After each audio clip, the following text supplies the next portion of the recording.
കർത്താവായ യേശുവിൻ്റെ നിസ്തുല്യമുള്ള നാമത്തിൽ ഏവർക്കും ഈ സന്ധ്യയിൽ സ്നേഹവന്ദനങ്ങളെ അറിയിക്കുന്നു. കഴിഞ്ഞ ദിവസങ്ങളായി നടന്നുകൊണ്ടിരിക്കുന്ന തിരുവചന പഠനത്തിൻ്റെ ഇന്നേ ദിവസത്തിലേക്ക് ദൈവം നമ്മെ വീണ്ടും കൂട്ടിവരുത്തിയ ദൈവത്തിൻ്റെ കരുണയ്ക്കും സ്നേഹത്തിനും നന്ദി പറയുന്നു. പ്രാർത്ഥന കേൾക്കുന്ന ഒരു ദൈവം നമ്മുടെ നടുവിലുണ്ടല്ലോ. നമ്മൾ പ്രാർത്ഥിച്ച വിഷയത്തിന്മേലെല്ലാം ദൈവം പ്രവർത്തിച്ചിരിക്കുന്നു എന്നുള്ള വിശ്വാസത്തോടെ, മറുപടി നൽകിയിരിക്കുന്നു എന്നുള്ള വിശ്വാസത്തോടെ ആ കരങ്ങളെ ഉയർത്തിപ്പിടിച്ച് അല്പനിമിഷങ്ങൾ ദൈവത്തിന് സ്തുതി സ്തോത്രയാഗങ്ങൾ അർപ്പിക്കാം. ഹല്ലേലൂയ. കർത്താവിൻ്റെ വിലപ്പെട്ട ദാസന്മാർ കടന്നു വന്ന വിശ്വാസി മക്കൾ, പല സഹോദരങ്ങളും അവരുടെ ഫ്ലാറ്റിലുള്ള പ്രിയപ്പെട്ടവരെ, നമ്മുടെ മറ്റടുത്തുള്ള സഹോദര സഭകളിൽ നിന്ന് കടന്നു വന്നിട്ടുള്ളവരുണ്ട്. എല്ലാവരെയും കർത്താവ് ധാരാളം അനുഗ്രഹിക്കട്ടെ. ഈ രാത്രിയിലും ദൈവത്തിൻ്റെ വചനത്തിൻ്റെ കേൾവി നിങ്ങളുടെ ജീവിതത്തിന് അനുഗ്രഹമാകുവാൻ പ്രാർത്ഥനയോടെ ആയിരിക്കുമ്പോൾ തുടർ ദൈവവചന പ്രഘോഷണത്തിനായി കർത്താവിൻ്റെ ദാസനെ ക്ഷണിച്ചുകൊണ്ടിരിക്കുന്നു. ദൈവം നമ്മെ അനുഗ്രഹിക്കും.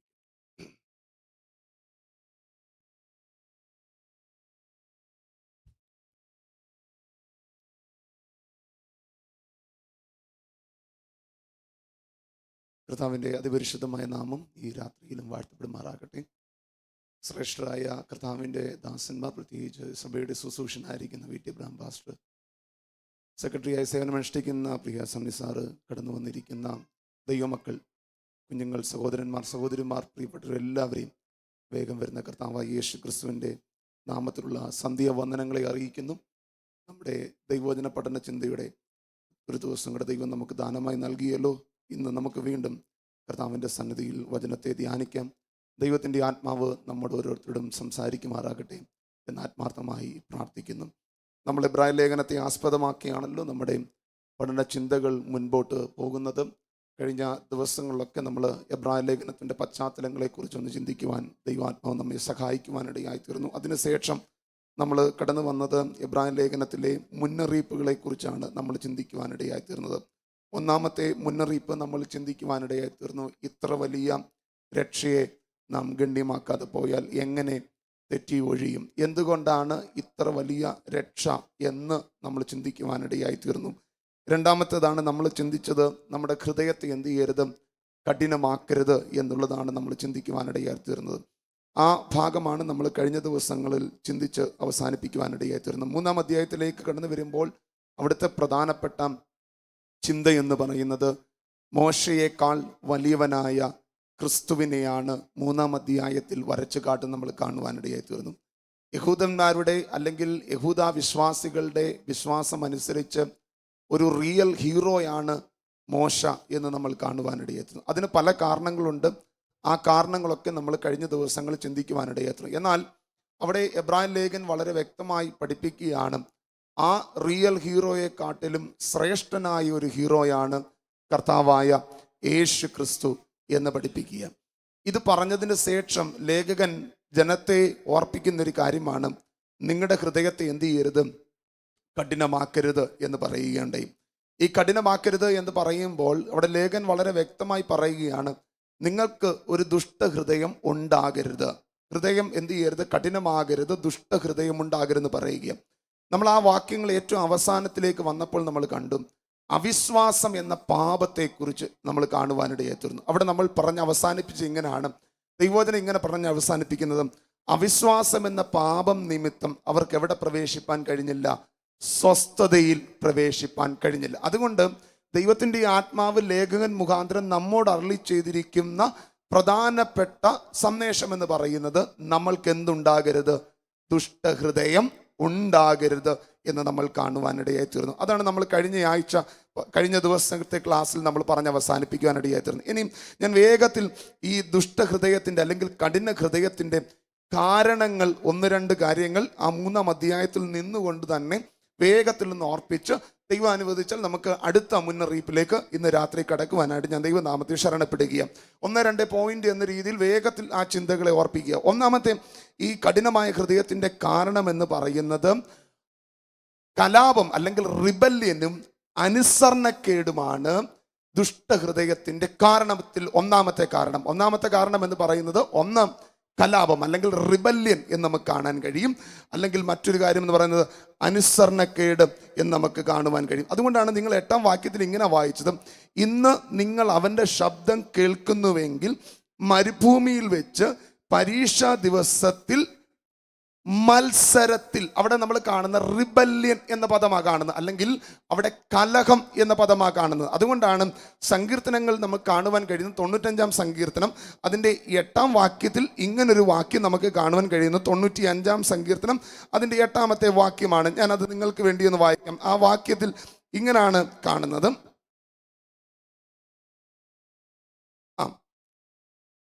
മെരീബയിലെ പോലെയും മരുഭൂമിയിലെ മസാനാളിലെ പോലെയും നിങ്ങളുടെ ഹൃദയം എന്ത് ചെയ്യരുത്, കഠിനമാക്കരുത്. നിങ്ങൾക്ക് ഈ ഒരു സംഭവം കാണുവാൻ കഴിയുന്നത്, എടുക്കണ്ട, പുറപ്പാട് പുസ്തകത്തിലാണ് നമുക്ക് കാണുവാൻ കഴിയുന്നത്. പുറപ്പാട് പുസ്തകത്തിൽ നമുക്ക് കാണുവാൻ കഴിയുന്നത് 17-ാം അധ്യായത്തിലേക്ക് കടന്നു വരുമ്പോൾ ദൈവം ഈ ജനത്തെ മിസ്രൈമിൽ നിന്ന് അത്ഭുതങ്ങളിലൂടെ ദൈവം അവിടുന്ന് പുറപ്പെടുവിക്കാനിടയായി തീർന്നു. 10 ബാധകൾ നമുക്ക് കണ്ടു. അതിനുശേഷം നമുക്ക് കാണുവാൻ ചെങ്കടലിനെ ദൈവം 2ആയി അവിടെ തരം തിരിക്കും നമുക്ക് കാണുന്നു. അതിനുശേഷം ജനത്തെ വളരെ അത്ഭുതകരമായി ദൈവം നടത്തുന്നതായി നമുക്ക് കാണുവാൻ. അതിനുശേഷം നമുക്ക് 17-ാം അധ്യായത്തിലേക്ക് കടന്നു വരുമ്പോൾ കാണുന്നത് ജനത്തിന് എന്തില്ല, കുടിപ്പാൻ എന്തില്ല, വെള്ളം ഇല്ലാത്ത അവസ്ഥ.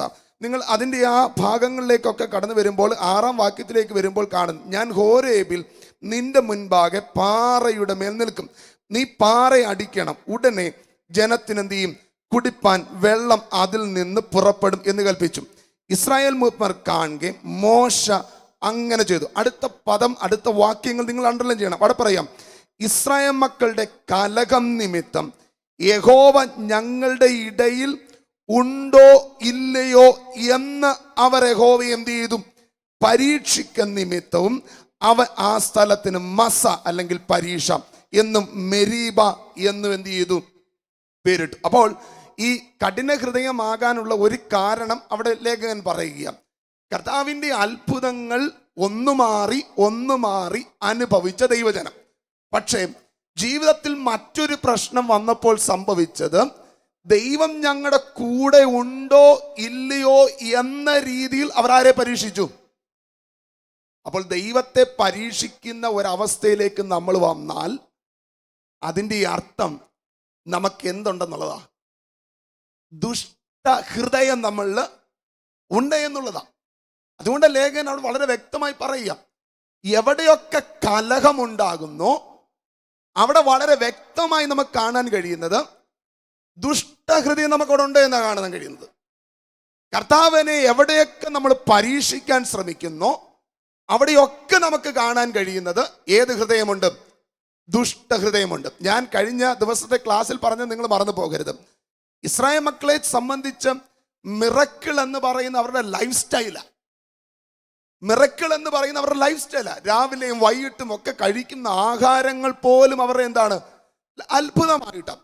പക്ഷെ ഈ അത്ഭുതങ്ങളെല്ലാം കണ്ട ദൈവജനം ആരോട് കലഹിക്കാൻ തുടങ്ങി, ദൈവത്തോട് എന്ത് ചെയ്തു, കലഹിക്കുക മാത്രമല്ല ദൈവത്തെ പരീക്ഷിക്കാൻ എന്ത് ചെയ്തു തുടങ്ങി. അപ്പോൾ അതിനെ കണ്ടുകൊണ്ട് ലേഖകൻ പറയുന്നത്, അങ്ങനെ നിങ്ങൾ ദൈവത്തോട് കലഹിക്കാൻ തുടങ്ങിയാൽ, ദൈവത്തെ പരീക്ഷിക്കാൻ തുടങ്ങിയാൽ അതിൻ്റെ അർത്ഥം നമ്മൾ എന്ത് ഹൃദയമുണ്ടെന്നുള്ളതാ.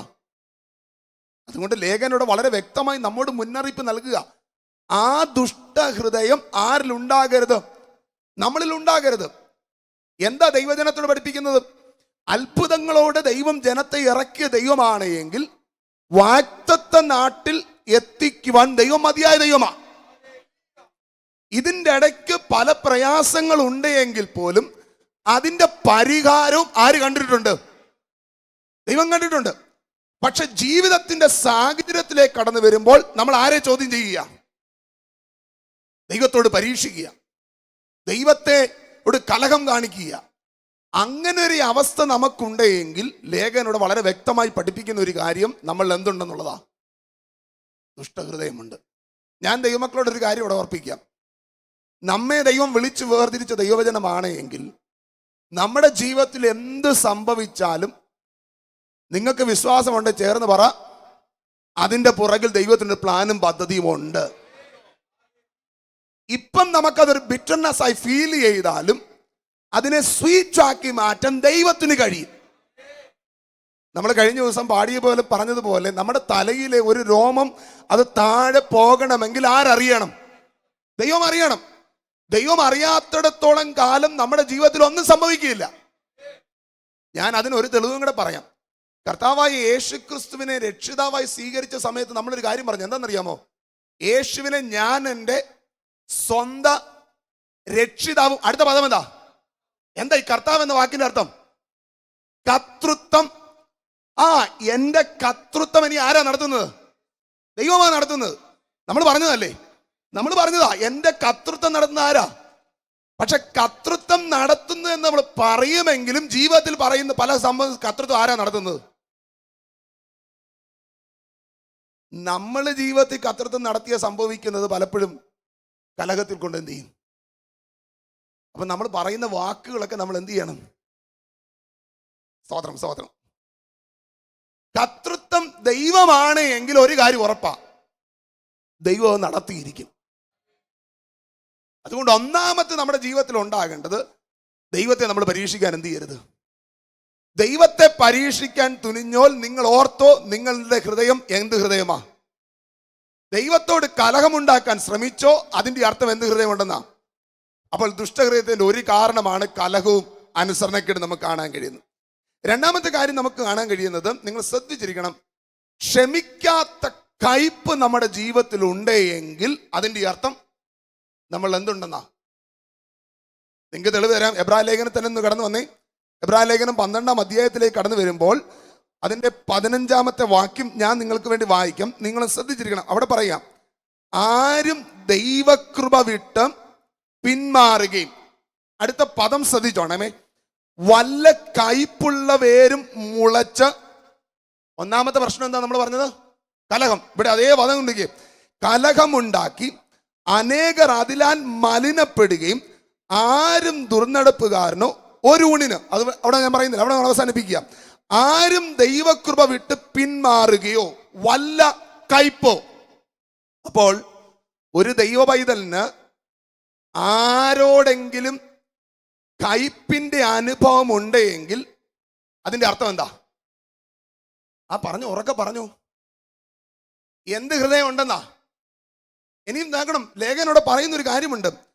കയ്പ് ആർക്കെങ്കിലും ഉണ്ടെങ്കിൽ അവരിൽ ആരുടെ കൃപയില്ല? സ്തോത്രം. ആരോടെങ്കിലും പിണക്കം വെച്ചുകൊണ്ടിരുന്നാൽ നമ്മൾ എന്ത് കൃപയില്ല? പക വെച്ചുകൊണ്ടിരുന്നാൽ നമ്മൾ എന്തില്ല? പക്ഷെ പറയും നമ്മൾ ആരാണെന്ന്, ദൈവമക്കളാണെന്ന്. ദൈവവചനം അങ്ങനല്ലേ പറയുന്നേ? ഇന്ന് നമുക്ക് സ്തോത്രമൊക്കെ ഇച്ചിരി കുറഞ്ഞാലും കുഴപ്പമില്ല. ഈ പദം അങ്ങനെയൊക്കെയാ പോകുന്നത്. നമുക്കിത് ഗുണീകരണത്തിനായേ മതിയാകുകയുള്ളൂ. നമുക്ക് യഥാർത്ഥത്തെ റിവൈവൽ ഉണ്ടാകണം. എന്താ യഥാർത്ഥ റിവൈവൽ എന്നറിയാമോ? ഒരു കംപ്ലീറ്റ് ചേഞ്ച് ഉണ്ടാകണം. ഇവിടെ ലേഖകൻ പറയുന്നു, നോക്കിക്കേ, നിങ്ങൾക്ക് ആർക്കെങ്കിലും കയ്പുണ്ടായാൽ അതിന്റെ അർത്ഥം നിങ്ങൾ എന്തില്ല? അപ്പൊ സഹോദരനോട് കയ്പ് വെച്ചോണ്ടിരുന്ന് ഇവിടെ നിന്ന് സ്തോത്രം പറഞ്ഞ ദൈവം കേൾക്കുവോ?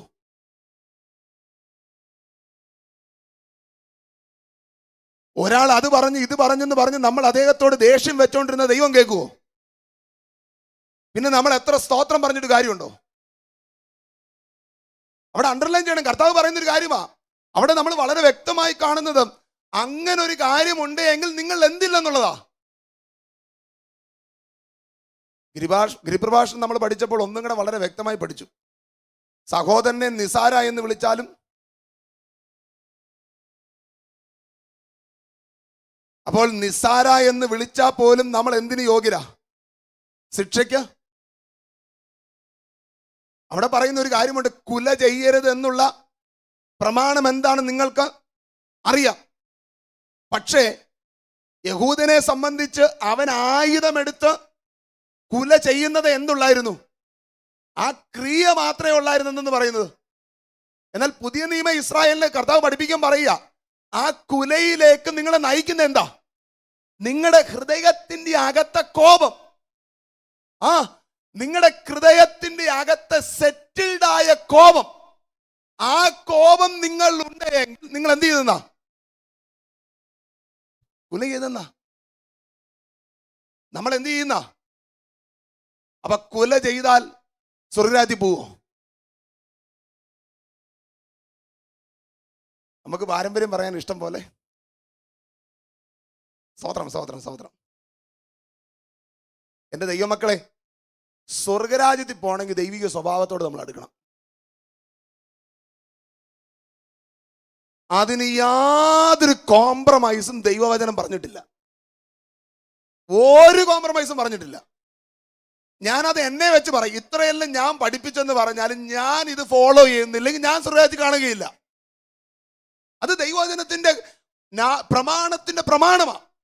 പ്രമാണം വിട്ട് ദൈവം എന്ത് ചെയ്തില്ല. ഞാൻ സാധാരണ പറയുന്ന ഒരു കാര്യമുണ്ട്, നമ്മുടെ ഇമോഷനിലല്ല ദൈവം പ്രസാദിക്കുന്നത്. നിങ്ങൾ കേട്ടോ, നമ്മുടെ ഇമോഷനിലല്ല ദൈവം പ്രസാദിക്കുന്നത്. വ്യവസ്ഥ ആര് പാലിക്കുന്നു അവിടെ ദൈവം പ്രസാദിക്കുന്നത്.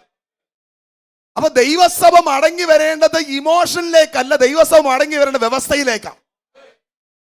ദൈവജനം മടങ്ങി വരേണ്ട ഇമോഷനിലേക്കല്ല, ദൈവജനം മടങ്ങി വരേണ്ട വ്യവസ്ഥയിലേക്കാണ്. വ്യവസ്ഥയിൽ നിന്നാൽ ദൈവം പരിപാലിക്കുക തന്നെ ചെയ്യും. എന്റെ മനസ്സിൽ വേഗത്തിൽ വന്നൊരു കാര്യമുണ്ട്. യാക്കോബ് ലേഖനം എഴുതുമ്പോൾ പറയുന്ന ഒരു കാര്യമുണ്ട്. നീതിമാന്റെ ശ്രദ്ധയോടെയുള്ള പ്രാർത്ഥന എന്ത് ചെയ്യുന്നു? അടുത്ത വാക്യം, ഏലിയാവ് നമുക്ക് ഈ നീതിമാനെ കുറിച്ച് പറഞ്ഞിട്ട് പറയുന്ന അടുത്ത ആരെ കുറിച്ചാ? ഏലിയാവിനെ കുറിച്ചാ. പക്ഷെ നിങ്ങൾ പഴയ നിയമം പഠിച്ചാൽ കാണുന്നൊരു കാര്യമുണ്ട്. ഈ ഏലിയാവ് ഒറ്റയ്ക്ക് പ്രമാണമെടുത്ത് എന്ത് ചെയ്തു? നിന്നു. ആ കാലത്തെ രാജാവ് പറയുക, ഈ ദേശത്തിന്റെ മുഴുവൻ പ്രശ്നത്തിന് കാരണം നീ, നിന്റെ കുടുംബമാണ്. ഈ മനുഷ്യൻ എന്നാ ചെയ്തേ? ഈ മനുഷ്യൻ എന്നാ ചെയ്തേ? ഈ മനുഷ്യൻ ഒറ്റ കാര്യം ചെയ്തുള്ളൂ. പ്രമാണത്തിന് വേണ്ടി എന്ത് ചെയ്തു? പ്രമാണത്തിന് വേണ്ടി, നീതിക്ക് വേണ്ടി നിന്നപ്പോൾ അവനെ ആ ദേശം വിളിച്ച് എന്തായിട്ടാ? പ്രശ്നക്കാരനെന്നാ. പക്ഷെ നൂറ്റാണ്ടുകൾ കഴിഞ്ഞിട്ടും ദൈവം യാക്കോബിന്റെ കരത്തെ പരിശുദ്ധാത്മാവ് ചലിപ്പിച്ചപ്പോൾ ദൈവം വിളിച്ചൊരു പേരുണ്ട്, നീ പ്രശ്നക്കാരനല്ല, നീ നീതിമാനാ. മനസ്സിലായോ നിങ്ങൾക്ക്? അപ്പൊ നിങ്ങൾ പ്രമാണത്തിന് വേണ്ടി നിൽക്കും, വ്യവസ്ഥയ്ക്ക് വേണ്ടി നിൽക്കുമ്പോൾ, നീതിക്ക് വേണ്ടി നിൽക്കുമ്പോൾ മറ്റുള്ള മുൻപിൽ നിങ്ങൾ കുഴപ്പക്കാരനായി മാറുമെങ്കിലും ദൈവത്തിന്റെ മുൻപിൽ നിങ്ങൾ നീതിമാന്മാരായി മാറും. ഞാൻ അതുകൊണ്ട് ഒരു കാര്യം പറയാം, ഇപ്പോൾ കിട്ടുന്ന ബെനഫിറ്റ് അല്ല നമ്മുടെ റിവാർഡ്. മനസ്സിലായോ? ഇപ്പോൾ കിട്ടുന്ന ബെനഫിറ്റ് അല്ല നമ്മുടെ റിവാർഡ്. ഇപ്പോൾ കിട്ടുന്ന കൂട്ടുകെട്ടല്ല നമ്മുടെ റിവാർഡ്. മറിച്ച് നമ്മുടെ റിവാർഡ് അങ്ങ് സ്വർഗത്തിലാണ്.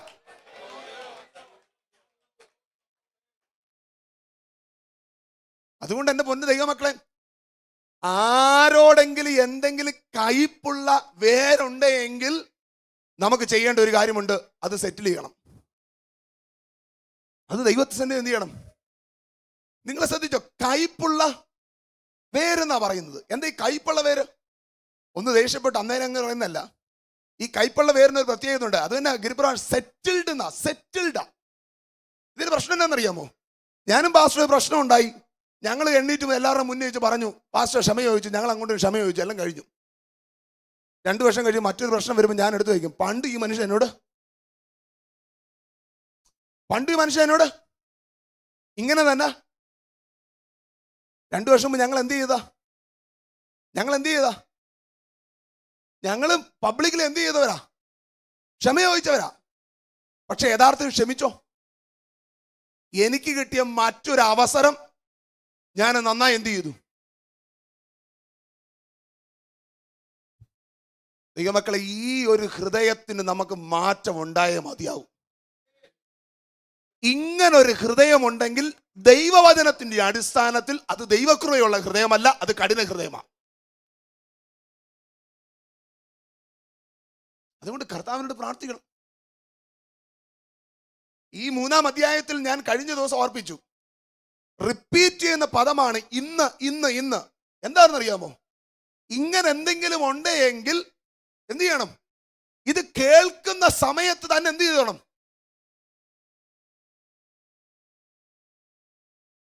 നിരപ്പ് പ്രാപിച്ചേ മതിയാകൂ ദൈവമക്കളെ. എന്തുകൊണ്ട് അങ്ങനെ പറയുന്നത്? It's a call for urgency. അടുത്ത നിമിഷം എന്ന് പറയുന്നത് ആർക്കുള്ളതല്ല, നമുക്കുള്ള അല്ലെന്നേ. ഇങ്ങനെ ഞാൻ അടുത്ത നിമിഷം നിൽക്കുമെന്ന് എനിക്ക് യാതൊരു ഗ്യാരണ്ടി ഇല്ല. പക്ഷെ ഇന്ന് രാത്രി ഒരു ഗ്യാരണ്ടി ഉണ്ടേ പോകാവുള്ളൂ. ദുഷ്ടഹൃദയം എന്നിലുണ്ടെങ്കിൽ അത് സ്വർഗരാജ്യത്തിൽ കടക്കാൻ എനിക്ക് തടസ്സമാണ് എങ്കിൽ കർത്താവിനോട് പറയണം, കർത്താവേ, അത് ഞാൻ ഇന്ന് രാത്രി സെറ്റിൽ ചെയ്യാൻ തയ്യാറാ, അത് ഞാൻ ബറി ചെയ്യാൻ തയ്യാറാ, അതിനോട് വിട പറയാൻ തയ്യാറാ. ഞാനൊരു കാര്യം ദൈവമക്കളോട് പറയാം, അങ്ങനെ ദൈവത്തോട് നിലവിളിക്കുന്നതിന് പേരാ ദൈവത്തിന്റെ ബ്ലെസ്സിങ് ഇറങ്ങി വരുന്നത്. സഭ അങ്ങനെ പ്രാർത്ഥിക്കണം. നിങ്ങൾ അങ്ങനെ ഒന്ന് പ്രാർത്ഥിച്ചൊരു ക്രമീകരണത്തിലേക്ക് വന്ന്, ഞാൻ ആത്മാവിലൊരു കാര്യം പറയാം, ദൈവജനത്തെ ദൈവം തൊടാനിടയായി തീരും, ദൈവസഭയെ ദൈവം തൊടാനിടയായി തീരും. അവിടെ അത്ഭുതങ്ങൾ നടക്കുന്നത്, അവിടെ രോഗങ്ങൾ സൗഖ്യം മാറുന്നത്, അവിടെ ദൈവത്തിന്റെ പ്രവൃത്തി വെളിപ്പെടുന്നത്.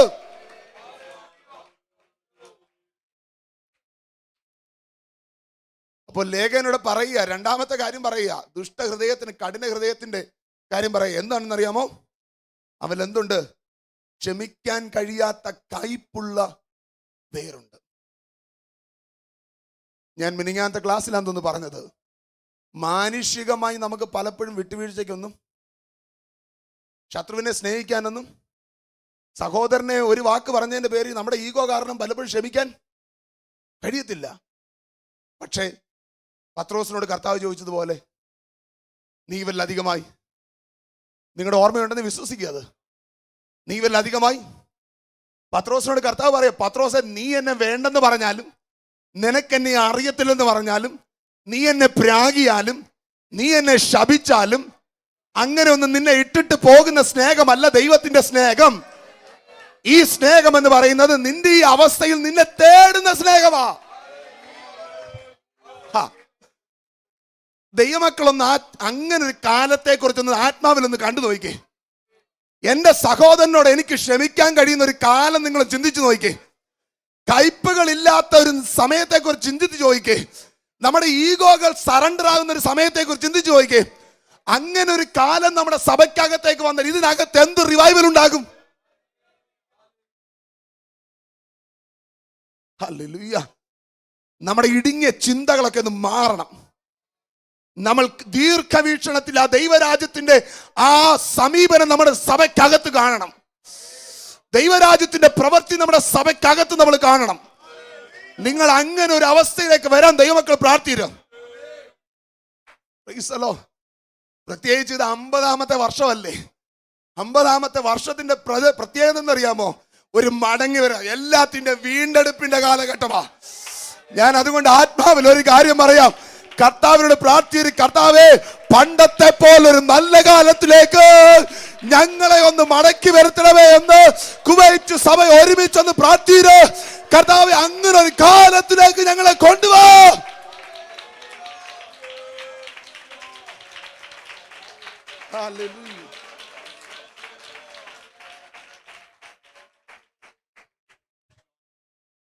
അപ്പോൾ രണ്ടാമത്തെ കാര്യം എന്ന് പറയുന്നത്, ക്ഷമിക്കാൻ കഴിയാത്ത കയ്പുള്ള വേര് നമ്മുടെ ഹൃദയത്തിൽ ഉണ്ടെങ്കിൽ നമ്മൾ എന്ത് കൃപയില്ല?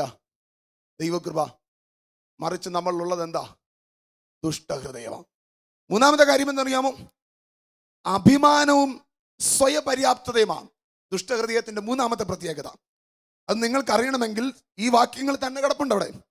പ്രത്യേകിച്ച് ഒന്ന് സദൃശവാക്യത്തിലേക്ക് കടന്നു വന്നാൽ, സദൃശവാക്യം 16-ാം അധ്യായം അതിന്റെ 5-ാമത്തെ വാക്യത്തിലേക്ക് കടന്നു വന്നാൽ, ഞാൻ വായിക്കാം, നിങ്ങൾ ഇവിടെ നോക്കിയിരുന്നാൽ മതി. അവിടെ കാണുന്നത് ഇങ്ങനെയാണ്, 5-ാമത്തെ വാക്യത്തിൽ, ഗർവമുള്ള ഏവനും യഹോവയ്ക്ക് എന്താകുന്നു? അവന് ശിക്ഷ വരാതിരിക്കയില്ല എന്നതിന് ഞാൻ എന്ത് ചെയ്യുന്നു? മൂന്നാമത്തെ കാര്യം, അഹങ്കാരം നമ്മുടെ ജീവിതത്തിലുണ്ടെങ്കിൽ, ഗർവം നമ്മുടെ ജീവിതത്തിലുണ്ടെങ്കിൽ, നമ്മുടെ ഹൃദയത്തിൽ എന്താ? ദുഷ്ട. എനിക്കറിയാം നിങ്ങൾക്ക് മനസ്സിലായില്ലെന്നറിയാം. ഞാൻ മനസ്സിലാക്കാൻ വേറെ സിമ്പിളായ ഒരു ഭാഷ പറയാം. ഞാനെന്ന ഭാവം എനിക്കുണ്ട് എങ്കിൽ, മനസ്സിലായെന്ന് വിശ്വസിക്കുക, ഞാനെന്ന ഭാവം എനിക്കുണ്ട് എങ്കിൽ എന്നിൽ എന്തോ ഉണ്ടെന്നാ? ദുഷ്ടഹൃദയം. ഞാൻ പറയുന്നതേ നടക്കാവൂ, ഞാൻ ചെയ്യുന്നതേ, അങ്ങനെ ഒരു ഭാവം ഉണ്ടെങ്കിൽ അതിനർത്ഥം എന്താ?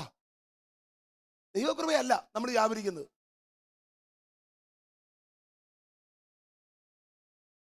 ദൈവസഭയെ പറ്റി പഠിപ്പിക്കുന്നത് ഒരു ശരീരമല്ലേ നമ്മൾ? ഏത് ശരീരമാ? ക്രിസ്തു എന്ന അതിന് തലയാരാ? ഒരു ശരീരത്തിന് പല അവയവങ്ങൾക്ക് എന്താ ഉള്ളത്? പല ഡ്യൂട്ടിയാ. വലത്തെ കൈ പറയുക നാളെ മുതൽ ഞാനും ചെയ്യുന്നില്ലെന്ന് പറഞ്ഞാൽ എന്ത് ചെയ്യും? അത് ശരീരത്തെ മുഴുവൻ എന്ത് ചെയ്യും? വലത്തെ കൈ പറയുക എന്നെയും കൊണ്ട് എല്ലാ കാര്യം ചെയ്യാവുള്ളെന്ന് പറഞ്ഞാൽ നാളെ മുതൽ നമ്മുടെ ബോഡി എന്ത് ചെയ്യും? ഞാൻ പറഞ്ഞ ആശയം മനസ്സിലാവുന്നുണ്ടോ? ഇത് തന്നെ നമുക്കും വേണ്ടത്.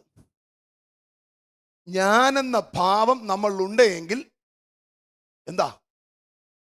ദൈവകൃപയല്ല നമ്മൾ ചലിക്കുന്നത്. ദൈവകൃപയല്ല നമ്മൾ ചലിക്കുന്നത്. അത് ദൈവവചനം വളരെ വ്യക്തമായി പഠിപ്പിക്കുക. ദൈവകൃപയല്ലേ അല്ല.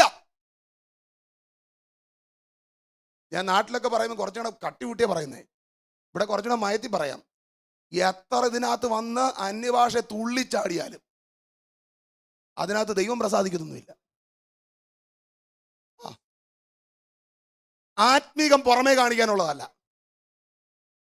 അകം ക്ലിയറായ പുറത്തും വരും. സ്വഭാവത്തിന് രൂപാന്തരം ഉണ്ടായ യഥാർത്ഥ ഒരു മനുഷ്യനെ കണ്ടറിയ അവൻ ആത്മീയനാണ് അല്ലേ എന്നുള്ളത്. അതുകൊണ്ട് യാക്കോബ് പറയുന്നൊരു കാര്യമുണ്ട് കേട്ടോ. നിങ്ങളുടെ നാവിനെ നിങ്ങൾ കടിഞ്ഞാണിടാൻ കഴിഞ്ഞില്ല എങ്കിൽ നിങ്ങളുടെ ഭക്തി എന്താ? വ്യർത്ഥമാന്നേ. അങ്ങനല്ലേ എഴുതിയിരിക്കുന്നത്. നോക്കിയേ, യാക്കോബിൻ ലേഖനം 1-ാം അധ്യായത്തിലേക്ക് ഒന്ന് കടന്നു വന്നേ. യാക്കോബിൻ ലേഖനം 1-ാം അധ്യായം 26-ാമത്തെ വാക്യത്തിലേക്ക് നോക്കി. അവിടെ ഇങ്ങനെ പറയുന്നത് ഞാൻ വായിക്കാം. നിങ്ങൾ ഒരുവൻ തൻ്റെ നാവിനെ കടിഞ്ഞാടാ തൻ്റെ ഹൃദയത്തെ വഞ്ചിച്ചുകൊണ്ട് താൻ ഭക്തനെന്ന് നിരൂപിച്ചാൽ അവന്റെ ഭക്തി എന്താ? അപ്പൊ യഥാർത്ഥ ഭക്തനാരാ? യഥാർത്ഥ ഭക്തനാരാ? നാവിനെ. അപ്പൊ നാവിനെ കടിഞ്ഞാടാതെ ഞാൻ എന്ന ഭാവത്തിൽ എന്തും പറയുന്നവൻ ആത്മീയമായ ആരാധനയാണോ? സ്തോത്രം, സ്തോത്രം, സ്തോത്രം, സ്തോത്രം. എൻ്റെ പൊന്നു ദൈവമക്കളെ, നിങ്ങൾക്ക് എന്നോട് ദേഷ്യമൊന്നും തോന്നരുത്. നാട്ടിൽ നിന്ന് ഇയാൾ ഇത്രയും കയറി ഇവിടെ വന്നിട്ട് ഇതൊക്കെയാണ് ഞങ്ങളോട് പറയുന്നത്. ഇന്ന് ഇതേ പറയാനുള്ളൂ, ഇതേ പറയാനുള്ളൂ. ഞാൻ നാട്ടിൽ പറയുന്ന ഒരു കാര്യമുണ്ട്. സ്റ്റേജ് വെച്ച് ഞാൻ പ്രസംഗിക്കാറില്ല. ഒറ്റ കാര്യമേ ഉള്ളൂ, ദൈവത്തോട് അക്കൗണ്ടബിൾ. നിങ്ങളുടെ ഹൃദയത്തിനും നിങ്ങളുടെ ചെവിക്കും ഇഷ്ടപ്പെട്ട സന്ദേശം പറഞ്ഞിട്ട് പോയി ഞാൻ ദൈവസന്നിധിയിലാണ് നിൽക്കേണ്ടത്. അതുകൊണ്ട് ഇന്ന് രാത്രി വചനത്തിന്റെ അടിസ്ഥാനത്തിൽ ഞാൻ പറയാം, നമ്മുടെ നാവിനെ നമ്മൾ കടിഞ്ഞാണിടാതെ നാം ഭക്തൻ എന്ന് പറഞ്ഞാൽ ഭക്തി അല്ലെന്ന്. ഹല്ലേലൂയ. പലപ്പോഴും ഈ ക്രിസ്ത്യാനികൾക്ക് പറ്റുന്ന എന്താണെന്നറിയാമോ? ഞാൻ 2 കാര്യങ്ങൾ എളുപ്പം പറയാറുണ്ട്. പലപ്പോഴും പാമ്പിന്റെ സ്വഭാവമാണ്. ഈ പാമ്പിന്റെ സ്വഭാവം എന്നാണെന്നറിയാമോ? പാമ്പിന്റെ സ്വഭാവം എന്ന് പറയുന്നത് കുറെ കഴിയുമ്പോൾ ഇതിന്റെ പുറത്തെ തോലൊക്കെ എന്ത് ചെയ്യും? ഉരിഞ്ഞെന്ത് ചെയ്യും? അത് കഴിയുമ്പോൾ പുതിയ തോലൊക്കെ, പക്ഷെ അകത്തെ വിഷം മാറത്തില്ല. മനസ്സിലായോ നിങ്ങൾക്ക്? അകത്തെ വിഷം എന്ത് ചെയ്യത്തില്ല. പുറമേ നോക്കുമ്പോൾ എന്താ സംഭവിച്ചത്? പഴയ തോലൊക്കെ പോയി, ഓൾഡ് സ്കിന്നൊക്കെ പോയി. എന്ത് ചെയ്തു? പക്ഷെ അകത്തെ വിഷം എന്ത് ചെയ്യത്തില്ല. സഹോദരം, സഹോദരം, സഹോദരം, യഥാർത്ഥ ശിക്ഷণ ആരാന്നറിയാമോ? അകം മാറണം. യഥാർത്ഥ വിശ്വാസി ആരെന്നറിയാമോ? അകം ചേഞ്ച് ആവണമെന്നേ. ദൈവമക്കളെ, അത് ശരിയല്ലെങ്കിൽ ദൈവവചനം തെറ്റാകണം. ഒരുവൻ ക്രിസ്തുവിലായാൽ അവൻ എന്താ? പഴയത് എന്ത് ചെയ്തു? അപ്പൊ പുതിയ സൃഷ്ടി ആയില്ല എങ്കിൽ അതിനർത്ഥം എന്താ?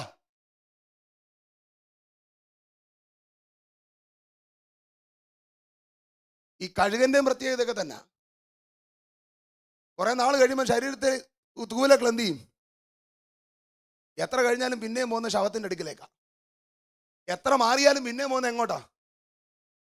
നമ്മുടെ അകത്തെ വിഷം മാറണമെന്നാ പറഞ്ഞതിന്റെ അർത്ഥം. അകം ക്ലിയർ ആകണമെന്നാ പറഞ്ഞതിന്റെ അർത്ഥം.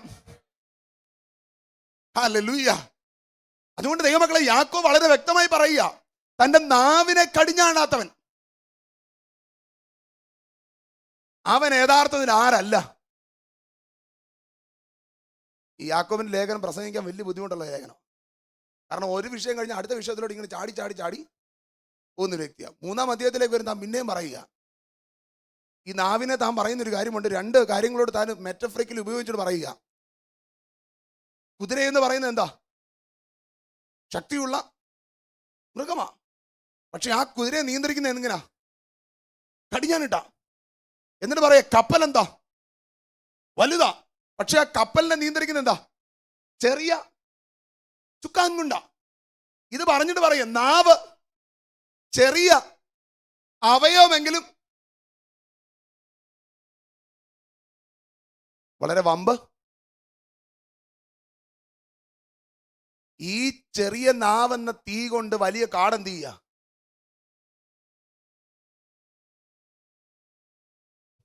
നിങ്ങളെന്ന് വന്നിട്ട് പ്രാക്ടീസ് ചെയ്ത് നോക്ക്. അധികം സംസാരിക്കാതിരുന്ന പ്രശ്നങ്ങൾ ബോധ്യം കുറയും.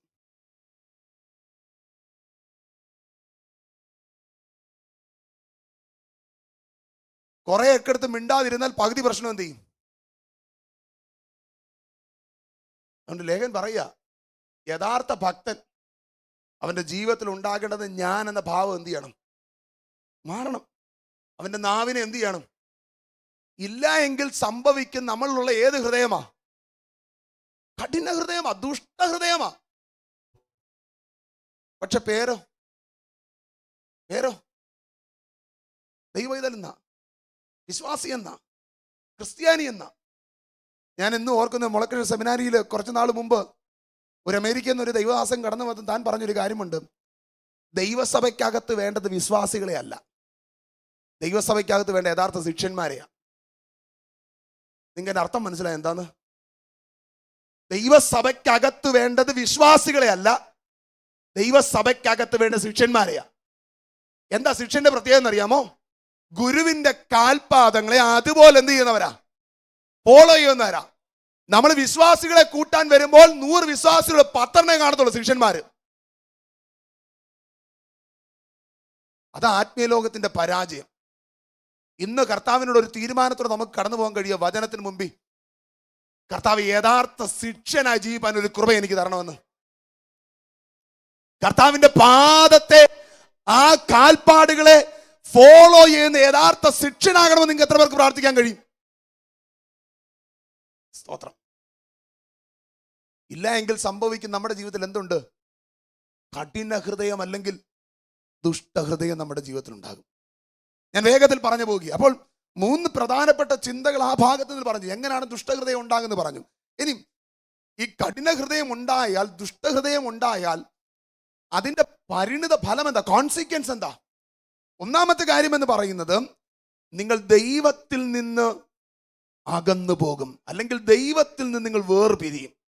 അതുകൊണ്ടാണ് യെശയ്യാവിന്റെ പുസ്തകം, ആരെങ്കിലും ഒന്ന് എടുത്ത് വായിക്കാമോ? യെശയ്യാവിന്റെ പുസ്തകം 59-ാം അധ്യായം 2-ാം വാക്യം ഒന്ന് വായിക്കാമോ ആരെങ്കിലും? നിങ്ങളുടെ അകൃത്യങ്ങൾ അത്രേ നിങ്ങളെയും നിങ്ങളുടെ ദൈവത്തെയും തമ്മിൽ ഭിന്നിപ്പിച്ചിരിക്കുന്നത്.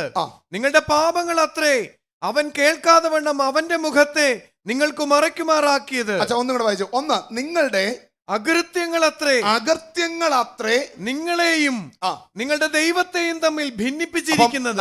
നമ്മെ ദൈവത്തിൽ നിന്ന് വേർപിരിക്കുന്ന എന്താ? നമ്മുടെ അകൃത്യങ്ങൾ. രണ്ടാമത് നോക്കിക്കേ, നിങ്ങളുടെ പാപങ്ങൾ അത്രേ എന്ത് ചെയ്തിരിക്കുന്നത്? അവൻ കേൾക്കാതെ വണ്ണം അവന്റെ മുഖത്തെ നിങ്ങൾക്ക് മറയ്ക്കുമാറാക്കിയത്. 2 കാര്യങ്ങൾ അവിടെ പറയുന്നത്.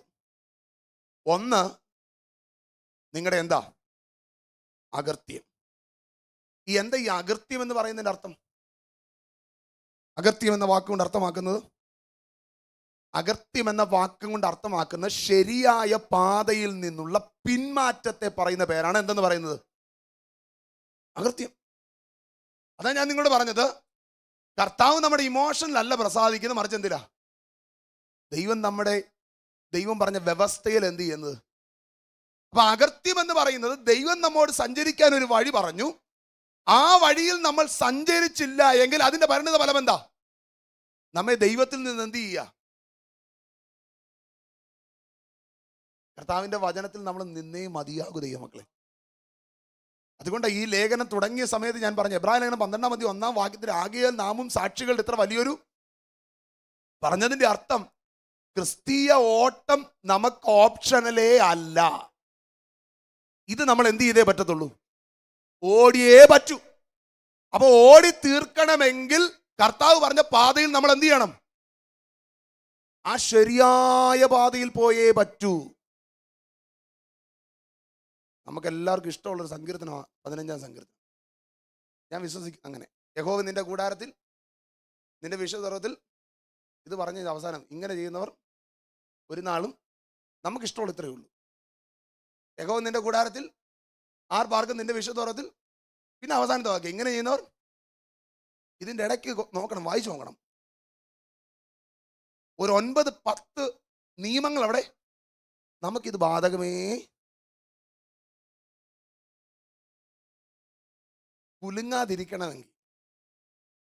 കുലുങ്ങാതിരിക്കണമെങ്കിൽ ശരിയായ പാത പോയേ പറ്റൂ. അടിസ്ഥാനങ്ങൾ നീതിമാൻ. അപ്പൊ പാത തെറ്റിയാൽ നിലനിൽക്കുവോ? അതുകൊണ്ട് ലേഖനോട് വളരെ വ്യക്തമായി പഠിപ്പിക്കുന്ന കാര്യം എന്ന് പറയുന്നത്, നമ്മൾ യെശയ്യാ പുസ്തകത്തിൽ വായിച്ചത്, നിങ്ങളുടെ അകൃത്യങ്ങൾ നിങ്ങളെ എന്ത് ചെയ്യുക? ദൈവത്തിൽ നിന്ന് എന്ത് ചെയ്യുക? ഇനി അടുത്തത്, നിങ്ങളുടെ പാപങ്ങൾ എന്ത് ചെയ്തിരിക്കുക?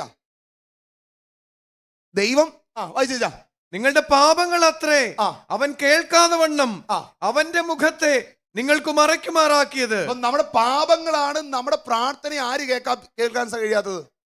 എന്താ ഈ പാപം? പാപത്തെക്കുറിച്ച് എബ്രായ ലേഖന അവിശ്വാസം എന്ന് പറയുന്നത് എന്താ? യഥാർത്ഥത്തിൽ പാപം എന്ന് പറയുന്നത്, പാപം എന്ന് പറയുന്ന മിസ്സിങ് ആൻ എയിം. നമുക്കൊരു എയിമുണ്ട്. ആ എയിമിൽ നിന്ന് നമ്മൾ മാറിപ്പോയാൽ അതിനെ വിളിക്കുന്ന പേരാ പാപം.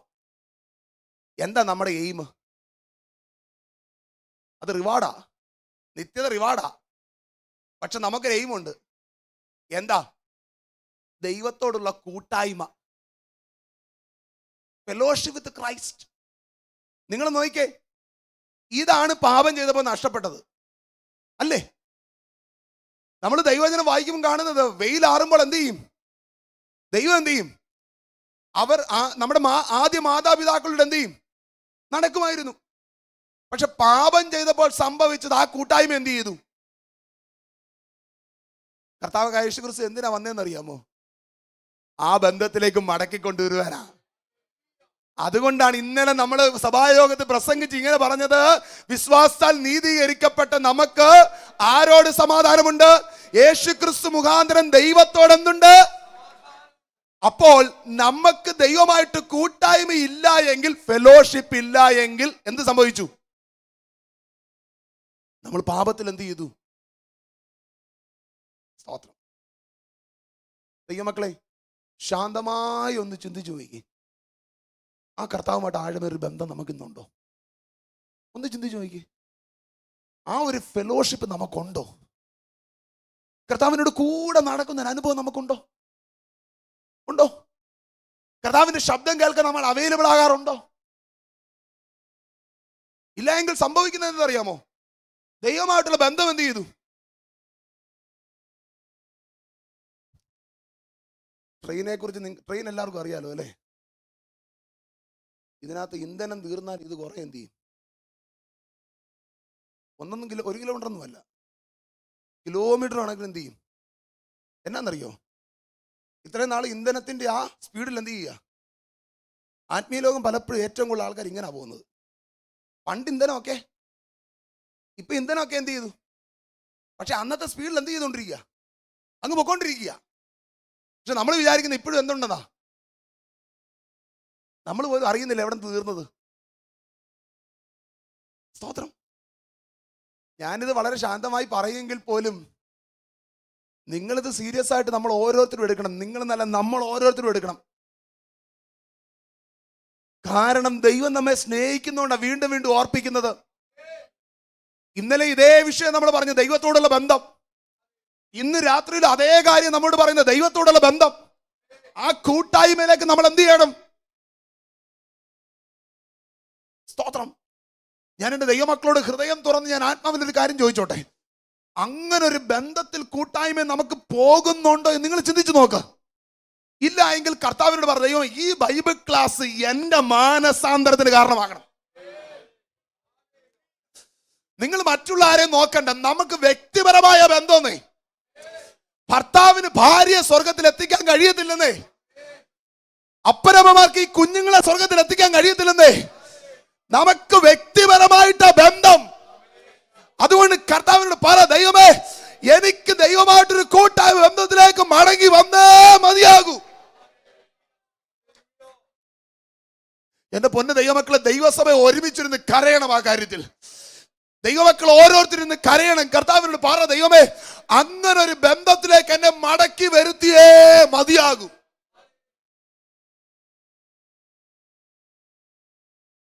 ഇനി ഈ ബന്ധമൊന്നുമില്ലേലും നമ്മളിവിടെ വിശ്വാസികൾ എന്ന് പറയപ്പെടും. മരിച്ചാൽ നല്ലൊരു അടക്കവും കിട്ടും. ഇതിനപ്പുറത്തോട്ട് സഞ്ചരിക്കുന്ന ഒറ്റയ്ക്കാണെന്ന് ഓർത്തോണം. ഇതിനപ്പുറത്തോട്ട് സഞ്ചരിക്കുന്ന ഒറ്റയ്ക്കാണെന്ന് ഓർത്തോണം. ഞാൻ പറഞ്ഞതിന്റെ സാരം, ഈ നിമിഷം നമ്മുടേത്, അടുത്ത നിമിഷം നമ്മുടേതല്ല. അടുത്ത നിമിഷം നമ്മുടേതല്ലെന്നേ. നിങ്ങൾക്ക് എത്ര പേർക്ക് തൻ്റെ ഇടത്തോടെന്ന് പറയാൻ കഴിയും, ഇപ്പോൾ എന്റെ കർത്താവിന്റെ കാഹളനാഥൻ കേട്ട ഞാൻ കാണും? എത്ര പേർക്കും തൻ്റെ ഇടത്തോടെ പറയാൻ കഴിയും? ഇല്ല എങ്കിൽ ഇന്ന് രാത്രിയിൽ ആ ഒരു മടങ്ങിലേക്ക് വരണം. കർത്താവേ, ഞാൻ അങ്ങയുടെ വചനം എടുത്തിട്ട് വെറുതെ ആയി പോകാൻ ഇടയാക്കരുത്. എനിക്ക് അവിടെ കാണണം.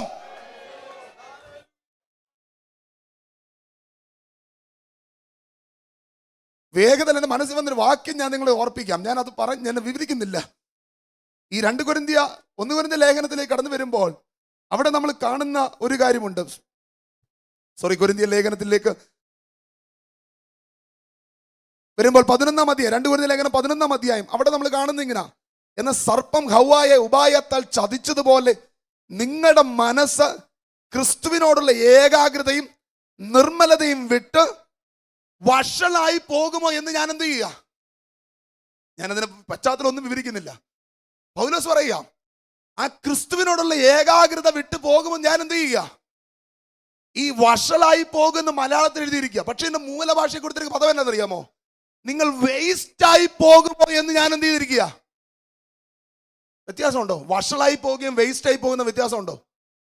ലേഖകൻ പറയുക, നിങ്ങൾ ഇപ്പൊ ആരുമായിട്ട് വിവാഹ നിശ്ചയം ചെയ്തിരിക്കുക? ക്രിസ്തുവുമായിട്ട്. വിവാഹം കാലതാമസം ഇല്ലാതെ എന്ത് ചെയ്യും? പക്ഷേ എന്റെ പേടി എന്നാന്നറിയാമോ? ഈ വിവാഹ നിശ്ചയമൊക്കെ ചെയ്തിരിക്കുക, അതൊക്കെ ശരിയാ. പക്ഷേ അതിനു മുമ്പ് നമ്മൾ വേസ്റ്റായി പോകുമോ എന്ന് പറഞ്ഞതിന്റെ അർത്ഥം നിങ്ങൾക്ക് മനസ്സിലായി വിശ്വസിക്കുക. ഈ പുസ്തകം എടുത്തുകൊണ്ട് ഇറങ്ങിയിട്ട് കൂട്ടായ്മ ബന്ധമില്ലാത്തതിന്റെ പേരിൽ ദൈവമക്കളെ നമ്മൾ വേസ്റ്റായി പോകരുതെന്നാ പറഞ്ഞതിന്റെ അർത്ഥം. വേസ്റ്റ് ആകാതിരിക്കണമെങ്കിൽ ഒരു കാര്യം ഉണ്ടായേ മതിയാകുകയുള്ളൂ. കർത്താവുമായിട്ടുള്ള ഏകാഗ്രത ബന്ധത്തിലേക്ക് നമ്മൾ മടങ്ങി വരണം. ഹല്ലേലൂയ. എന്റെ പ്രിയ കുഞ്ഞുങ്ങളെ, എന്റെ പ്രിയ സഹോദരി സഹോദരന്മാരെ, ഒരു എളിയ ദൈവദാസനെന്ന് ഞാൻ പറയാം, മറ്റൊന്നുമില്ലെങ്കിൽ കർത്താവിനോട് പറ, ദൈവമേ ആ ബന്ധത്തിലേക്ക് എന്നെ മടക്കി വരുത്തണം. ഞാൻ വേസ്റ്റായി പോകാൻ ഇടയാക്കരുത്, ഞാൻ ഇല്ലാതായി പോകാൻ ഇടയാക്കരുത്.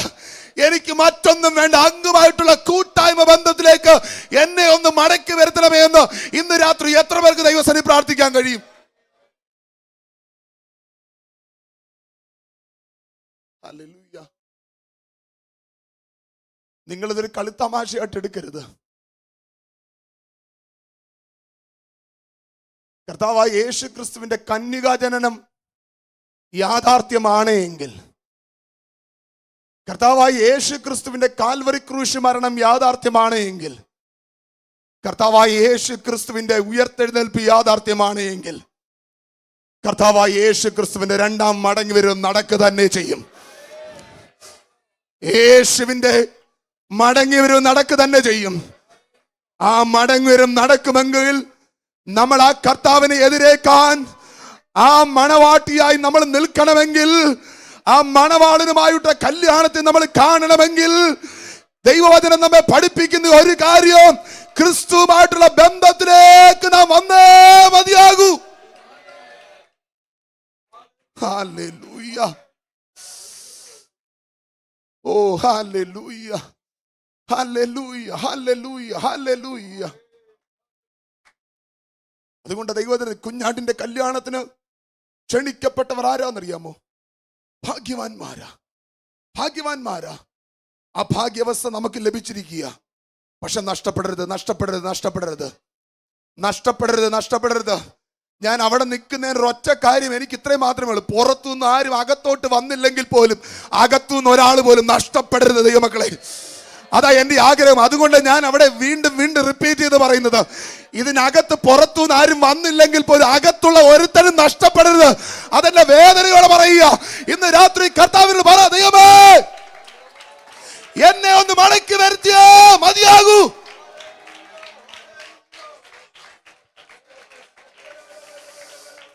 ഈ വചനം കേട്ടിട്ട് ഹൃദയകാഠിന്യത്തോടെ നമ്മൾ ഇരിക്കരുത് ഇവിടെ കേട്ടോ. ദൈവസന്നെ നിലവിളിക്കാൻ കഴിയും ദൈവമക്കൾ നിലവിളിച്ചോണ്ട് കർത്താവിനോട് പറ, എന്റെ ദൈവമേ എന്നെ ആ കൂട്ടായി വന്നതിലേക്ക് മടക്കി വരുത്തു കർത്താവേ. ഓ ഒന്ന് നിലവിളിക്ക് ദൈവസന്നിധിയിൽ. ഇന്ന് രാത്രി കരയട്ടെ ദൈവസന്നിധിയിൽ.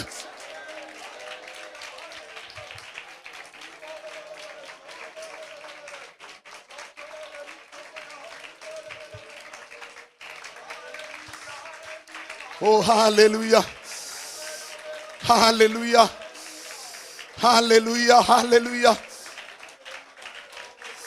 പരിശുദ്ധാത്മാവ് ഇന്ന് രാത്രി ജനത്തെ തൊടട്ടെ. പരിശുദ്ധാത്മാവ് ഇന്ന് രാത്രി ജനത്തെ തൊടട്ടെ. യേശുവിന്റെ നാമത്തിലുള്ള ശുദ്ധീകരണം ഇന്ന് രാത്രി സഭയ്ക്കകത്തുണ്ടാകട്ടെ. യേശുവിന്റെ നാമത്തിലുള്ള മടങ്ങി വരവ് ഇന്ന് രാത്രി കുടുംബങ്ങൾക്ക്, വ്യക്തികൾക്ക് ഉണ്ടാകട്ടെ. യഥാർത്ഥ റിവൈവൽ ഇന്ന് രാത്രി ഇതിനകത്ത് ചലിച്ചു തുടങ്ങട്ടെ. ഓ റീബാലാബ, പരിശുദ്ധാത്മാവ് ഇന്ന് രാത്രി തൊടട്ടെ. പരിശുദ്ധാത്മാവ് ഇന്ന് രാത്രി ചലിക്കട്ടെ. പരിശുദ്ധാത്മാവ് ഹൃദയങ്ങൾ ഇന്ന് രാത്രി തൊടട്ടെ. യേശുവിന്റെ നാമത്തിൽ സംഭവിക്കട്ടെ. ഹൃദയ കാഠിന്യങ്ങൾ യേശുവിന്റെ നാമത്തിൽ മാറട്ടെ. ദുഷ്ട ഹൃദയങ്ങൾ യേശുവിന്റെ നാമത്തിൽ ഉരുകി മാറട്ടെ. ദൈവകൃപയുടെ ഒരു ആഴം ഇതിനകത്ത് വ്യാപരിക്കട്ടെ. ആത്മാവിന്റെ നദി ഇതിനകത്ത് ഇറങ്ങട്ടെ.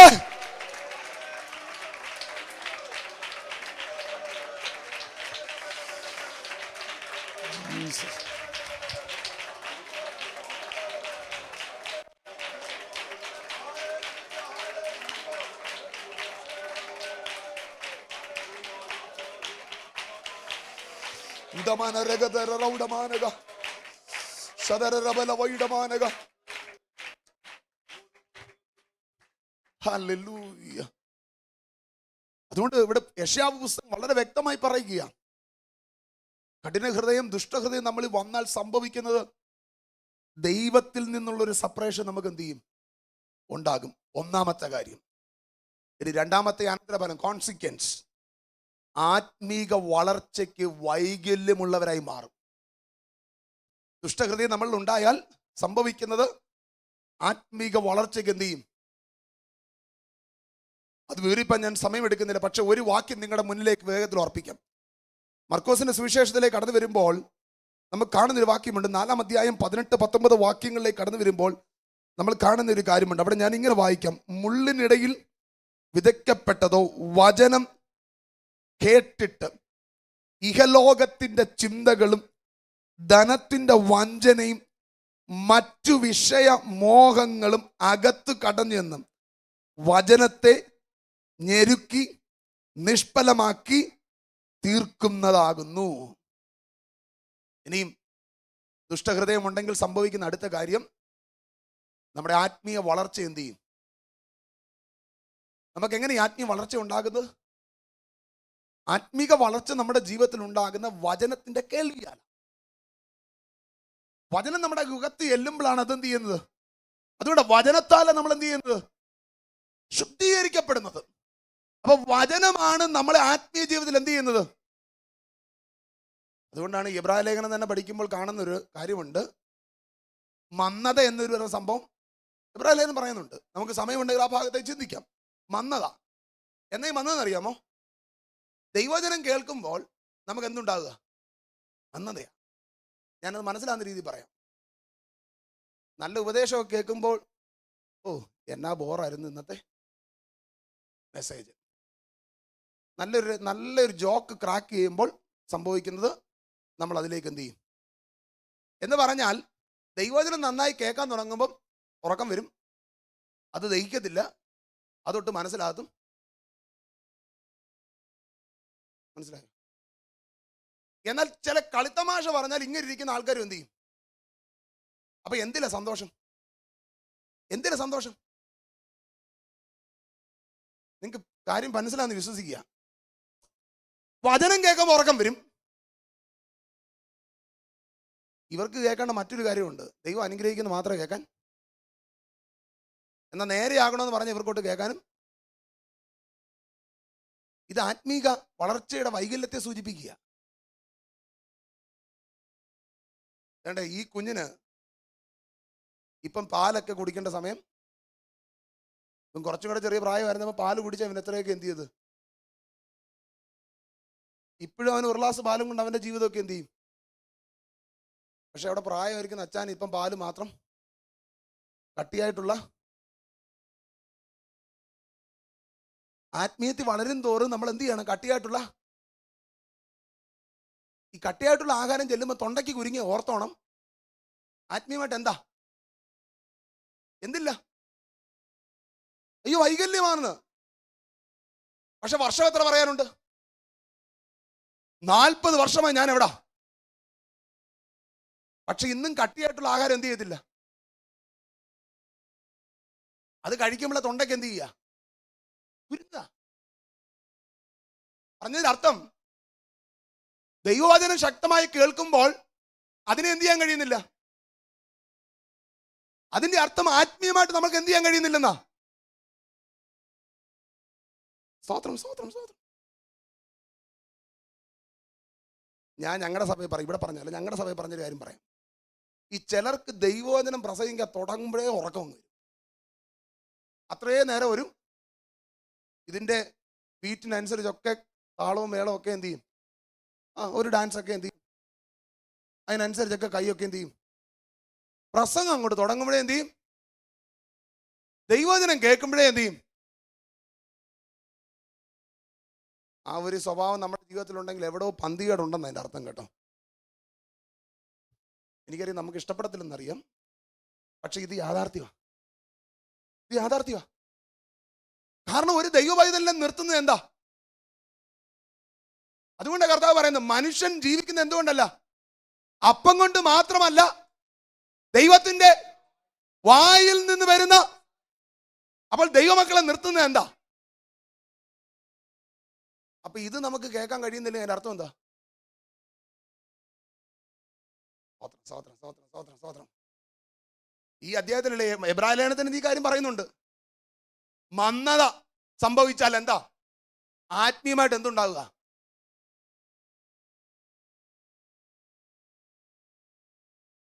ഇതിനെ ഭക്ഷിക്കാൻ തുടങ്ങുക. അതുകൊണ്ട് മറ്റൊരു ഭാഗത്തിൽ പറയുന്നുണ്ട്, വചനമില്ലാതിരുന്നിടത്ത് ജനം എന്ത് ചെയ്തു? വഷളായി, മര്യാദ കെട്ട് എന്ത് ചെയ്തു? അപ്പം എന്താ ദൈവജനത്തെ നിർത്തുന്നത്? ദൈവത്തിന്റെ വചനമാണ്. ദൈവത്തിന്റെ വചനമാണ്. ഞാനൊരു കാര്യം ദൈവമക്കളോട് പറയാം. മാനുഷ്യമായി നമുക്ക് പല ഇമോഷൻസ് എല്ലാം ഉണ്ട്. പലപ്പോഴും നമ്മൾ ടെൻഷനാകുന്നു, പലപ്പോഴും നമ്മൾ അടി പതറുന്ന അവസ്ഥകളൊക്കെ വരാറുണ്ട്. പക്ഷെ വചനം ഒരുത്തിന്റെ ഹൃദയത്തിനകത്ത് ഉണ്ടെങ്കിലുണ്ടല്ലോ, സംഭവിക്കുന്ന മാറ്റം എന്താണെന്നറിയാമോ? ഇനി എത്ര പ്രശ്നമുണ്ടായാലും അവനെ നിർത്തുന്ന ഒരു ദൈവത്തിന്റെ കൃപയുണ്ട്. അത് അവന്റെ അകത്ത് കത്തുന്ന ദൈവത്തിന്റെ വചനമാണ്.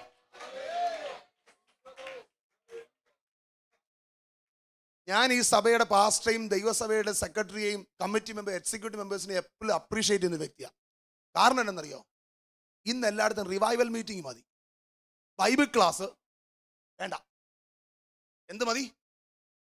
ഈ റിവൈവൽ എന്ന പേര് തന്നെ ഓർത്തോണം. റിവൈവൽ എന്ന വാക്കിന്റെ അർത്ഥം ട്രാൻസ്ഫോർമേഷനാണ്. പക്ഷെ നമ്മൾ ആ വാക്ക് എന്ത് ചെയ്യുക? നമ്മുടെ റിവൈവൽ എന്താണെന്നറിയോ? നമ്മുടെ ചിന്ത. നമ്മുടെ റിവൈവൽ എന്ന് പറയുന്നത് ഒരു ഡ്രംസ് ഇട്ട് അല്ലെങ്കിൽ ഒരു ബീറ്റ് ഇട്ട് അന്യഭാഷയെ ആരാധിക്കുന്നത് എന്തെന്ന് പറയുന്നത്. അതിന്റെ അർത്ഥം അന്യഭാഷയെ ആരാധിക്കേണ്ടതല്ല കേട്ടോ. ഞാൻ തുള്ളിച്ചാടി ദൈവത്തെ ആരാ, എനിക്ക് ഒരു നാണമില്ല, അതും വേണം. പക്ഷെ യഥാർത്ഥത്തിൽ റിവൈവൽ എന്താണെന്നറിയോ? യഥാർത്ഥത്തിൽ റിവൈവൽ മാനസാന്തരമാ. ആ ദൈവവചനം നിങ്ങൾ പഠിച്ചു നോക്ക്. യഥാർത്ഥ റിവൈവൽ എന്ന് പറയുന്ന യഥാർത്ഥത്തിൽ മാനസാന്തരമാ. എവിടെ മാനസാന്തരം ഉണ്ടാകുന്നോ അവിടെ ദൈവത്തിന് വിടുതൽ ഉണ്ടായിരിക്കും.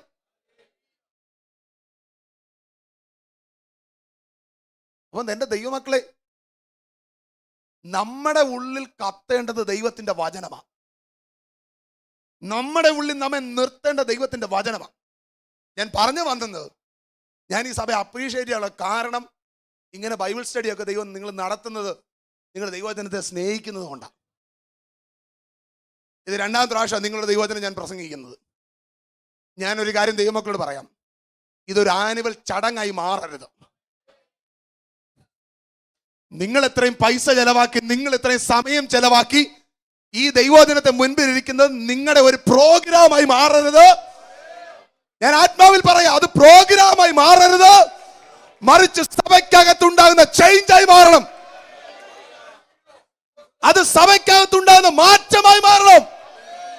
ഓരോ ദിവസം ദൈവസന്നിധി പുതുക്കം ചെല്ലുന്ന ഒരു അനുഭവത്തിലേക്ക് സഭയെ നയിക്കണം.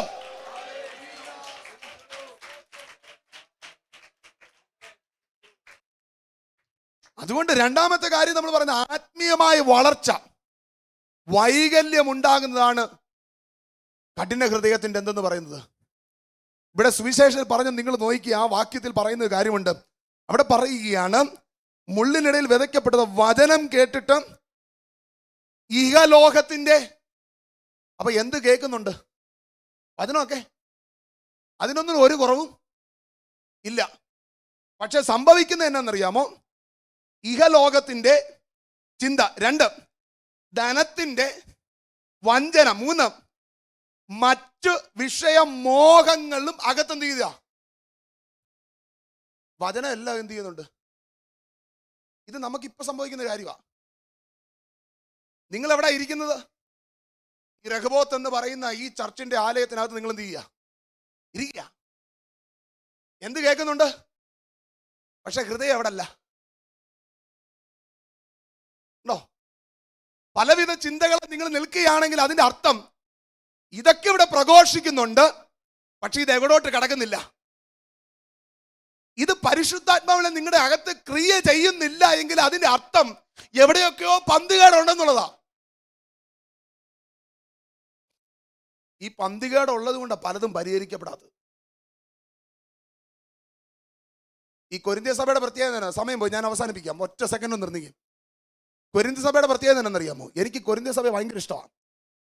1-ാമത്തെ അധ്യായത്തിൽ നിങ്ങൾ നോക്കിയാൽ 4 പ്രത്യേകതകൾ ഈ കൊരിന്ത്യ സഭയെ പറ്റി കാണുന്നുണ്ട്. 4 പ്രത്യേകതകൾ.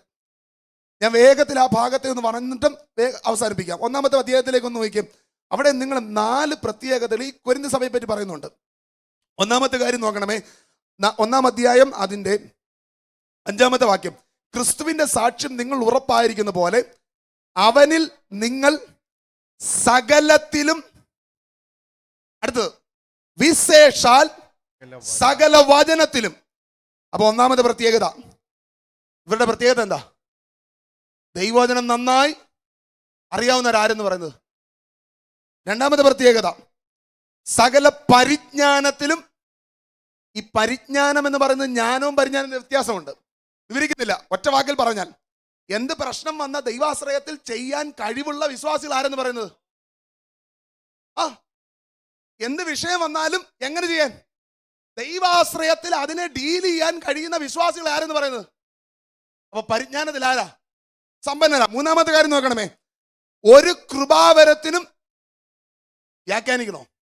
ആൾക്കാർ എവിടെ ഉണ്ട്? പ്രവചിക്കണോ? പ്രസംഗിക്കണോ? എല്ലാത്തിനും ആൾക്കാർ എവിടെ ഉണ്ട്? അടുത്ത നോക്കണം. എനിക്ക് അതിന് ഏറ്റവും ഇഷ്ടപ്പെട്ട പോയിന്റ് 4-ാമത്തെ പോയിന്റാ. അവിടെ പറയുക, കർത്താവായ യേശു ക്രിസ്തുവിന്റെ പ്രത്യക്ഷതയ്ക്കായി എന്ത് ചെയ്തിരുന്നല്ല?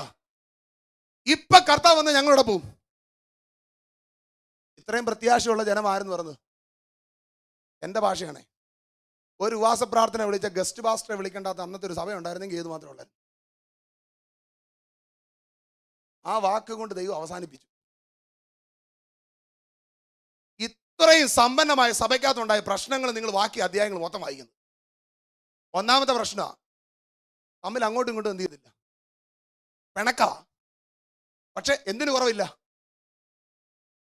കൃപാവരത്തിന്, വചനത്തിന്, പ്രത്യാശ ഗീതത്തിന് ഒരു കുറവും. പക്ഷെ തമ്മിൽ എന്ത് ചെയ്യത്തില്ല. ഇവിടെ എഴുതിയ നിങ്ങളുടെ ഇടയിൽ പിണക്കമുണ്ട് എന്ന് ഞാൻ എന്ത് ചെയ്യുന്നുണ്ട്? കേൾക്കുക. എന്താ സംഭവിച്ചത്? എന്താ സംഭവിച്ചത്? വചനമൊക്കെ ഉണ്ട്, പക്ഷെ ഇത് ഏറ്റെടുത്ത് ജീവിതത്തിൽ പ്രാവർത്തികമായി എന്ത് ചെയ്യുന്നില്ല. ഇന്ന് രാത്രി കൊരിന്ത്യ സഭയുടെ അവസ്ഥയല്ല നമുക്ക് വരേണ്ടത്. കേൾക്കുന്ന വചനത്തിന് മുമ്പ് ദൈവസന്നിധിയിൽ കണ്ണുനീരുടെ വിലവിട്ട് പറയണം, കർത്താവേ ഞാൻ തെറ്റിപ്പോയി, മടങ്ങി വരാൻ ഞാൻ തയ്യാറാണെന്ന് പറയണം.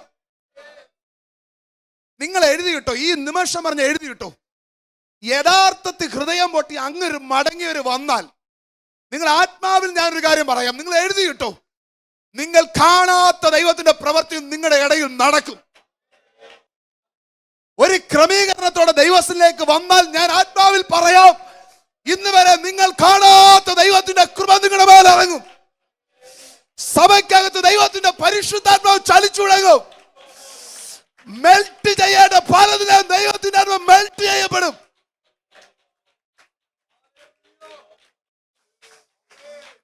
ഹല്ലേലൂയ. അതുകൊണ്ട് എന്റെ പൊന്നു ദൈവമക്കളെ, ഞാനിവിടെ നിർത്തുമ്പോൾ ആത്മാവിൽ ഒരു കാര്യം നിങ്ങളോട് എൻകറേജ് ചെയ്യാം. വചനം പഠിച്ചാൽ മാത്രം പോരാ, അത് നമ്മുടെ ജീവിതത്തിൽ പ്രാവർത്തികമായി മാറണം. അങ്ങനെയെങ്കിൽ കോൺസിക്വൻസ് ബാക്കി നമുക്ക് നാളെ ചിന്തിക്കാം. ദൈവത്തിന്റെ ആത്മാ പറയുന്നത് നമ്മുടെ ഇത് ഹൃദയ കഠിനമാകരുത്. വചനത്തിൽ നാം നിന്നേ മതിയാകുള്ളൂ. വചനം നമ്മൾ രൂപാന്തരം ഉണ്ടാക്കിയേ മതിയാകുള്ളൂ. നമ്മുടെ ജീവിതത്തിലെ വേണ്ടാത്ത സ്വഭാവങ്ങൾ മാറട്ടെ. അഹങ്കാരം മാറണം, അഹംഭാവം മാറണം, മനഃപൂർവ്വമായി ക്ഷമിക്കാനുള്ള കൃപ വരണം. ദൈവസ്നേഹത്തിൽ ഈ സഭയ്ക്കകത്ത് വ്യാപരിക്കട്ടെ. ദൈവ കൃപ ഇതിനകത്ത് വ്യാപരിക്കട്ടെ. ദൈവസനെ പ്രാർത്ഥിക്കാൻ കഴിയുന്ന പ്രാർത്ഥിച്ചാട്ടെ. എല്ലാവരും അതാ സ്ഥാനങ്ങൾ ഒരു നിമിഷം എഴുന്നേറ്റ് നിൽക്കാമോ? നമ്മൾ ഒരുമിച്ച് ദൈവസനെ പ്രാർത്ഥിക്കാൻ പോകുക. വളരെ ശാന്തമായി ദൈവസനിൽ ഒരു നിമിഷം പ്രാർത്ഥിക്കാമോ? കർത്താവേ, എന്റെ ജീവിതത്തിൽ തെറ്റുകൾ വന്നിട്ടുണ്ട്, എന്നാൽ ഇന്ന് രാത്രിയിൽ അങ്ങയുടെ ഹിതത്തിനായി എന്നെ സമർപ്പിക്കുന്നുവെന്ന് പറഞ്ഞ് പ്രാർത്ഥിക്കാൻ കഴിയുന്ന ദൈവമക്കൾ, നിങ്ങളുടെ കണ്ണുകളെ ഒരു നിമിഷം അടയ്ക്കുക. പാട്ട് പാടുന്നതിന് മുൻപ് ഒരു നിമിഷം ദൈവസന്നിധിയിൽ പ്രാർത്ഥിക്കുക. എല്ലാ കണ്ണുകളും അടഞ്ഞിരിക്കട്ടെ. ആരും അങ്ങോട്ടും ഇങ്ങോട്ടും നോക്കിയിരിക്കരുത്. ഈ വചനം കേട്ടിട്ടും നമ്മുടെ ഹൃദയത്തെ കഠിനമാക്കരുത്. കുഞ്ഞുങ്ങൾ, സഹോദരങ്ങൾ, സഹോദരിമാർ, എല്ലാ പ്രിയപ്പെട്ടവരും കണ്ണുകളെ അടഞ്ഞാട്ടെ. എല്ലാ കണ്ണുകളും ദൈവസനിൽ അടയട്ടെ. എല്ലാ കണ്ണുകളും ദൈവസനിൽ അടയട്ടെ. നിങ്ങളുടെ ജീവിതത്തെ ഒന്നും കൂടെ ഒന്ന് ദൈവസനെ ഇവാലുവേറ്റ് ചെയ്ത് നോക്കിക്കേ. ഒന്നൊന്ന് ചിന്തിച്ചു നോക്കിക്കേ. കർത്താവേ, ഹൃദയ കാഠിന്യമുണ്ടായി ഈ അവസരങ്ങളൊക്കെ എൻ്റെ ജീവിതത്തിൽ ഉണ്ടായിട്ടുണ്ട് എങ്കിൽ ഇന്ന് രാത്രി ഞാൻ ദൈവസനെ നിലവിളിക്കുന്നു എന്ന് പറയാൻ കഴിയുന്ന ദൈവമക്കൾ ദൈവസനെ നിലവിളിക്കുക. ബന്ധം വ്യക്തിപരമായ ദൈവമക്കളെ ഞാൻ ഒന്നും കൂടെ ഓർപ്പിക്കാം. ബന്ധം വ്യക്തിപരമായ നിന്റെ സഹോദരനോ സഹോദരിയെ പ്രാർത്ഥിക്കുന്നുണ്ടോ കരയുന്നുണ്ടോ നീ നോക്കണ്ട. മറിച്ച് ഇന്ന് രാത്രി ദൈവസനെ നിലവിളിക്കാൻ കഴിയുന്ന ദൈവമക്കൾ ശബ്ദമുയർത്തി ദൈവസനെ പ്രാർത്ഥിച്ചു തുടങ്ങുക. ഓ ഹല്ലേലൂയ, ഹല്ലേലൂയ, ഹല്ലേലൂയ. കേട്ട വചനത്തിന്റെ ശക്തി ഇന്ന് രാത്രി ഈ ഹോളിനകത്ത് വ്യാപരിച്ചു തുടങ്ങട്ടെ. പരിശുദ്ധാത്മാവിനാൽ എഴുതപ്പെട്ട വചനത്തിന്റെ ശക്തി ഇന്ന് രാത്രി പരിശുദ്ധാത്മാവിനാൽ ഹൃദയങ്ങളിൽ ക്രിയ ചെയ്തു തുടങ്ങട്ടെ. ഞാൻ ആത്മാവിൽ സെൻസ് ചെയ്തുകൊണ്ട് ദൈവജനത്തോട് പറയുന്നത്, ഇന്ന് രാത്രി ചിലതിനെ ദൈവാത്മാവ് നമ്മുടെ ഹൃദയത്തെ കീറി മുറിക്കുകയാട്ടെ. നമ്മുടെ പഴയ ചില സ്വഭാവങ്ങൾ ഇന്ന് രാത്രി മാറട്ടെ. നമ്മുടെ ചില പഴയ സ്വഭാവങ്ങൾ ഇന്ന് രാത്രി മാറട്ടെ. അഹംഭാവം മാറട്ടെ. Hallelujah, hallelujah, hallelujah. ഒരു യഥാർത്ഥ റിവൈവൽ ഇന്ന് രാത്രി സഭയ്ക്കകത്ത് ചലിച്ചു തുടങ്ങട്ടെ. യഥാർത്ഥ റിവൈവൽ ഇന്ന് രാത്രി ഉണ്ടായി തുടങ്ങട്ടെ.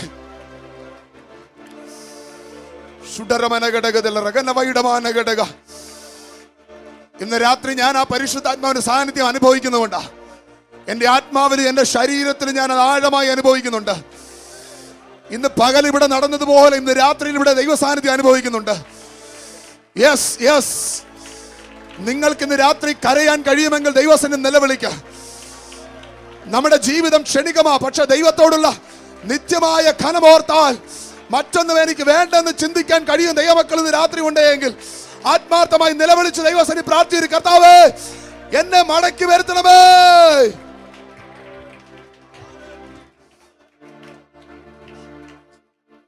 Praise the Lord. Hallelujah. പ്രാർത്ഥനയോടും ആശീർവാദത്തോടും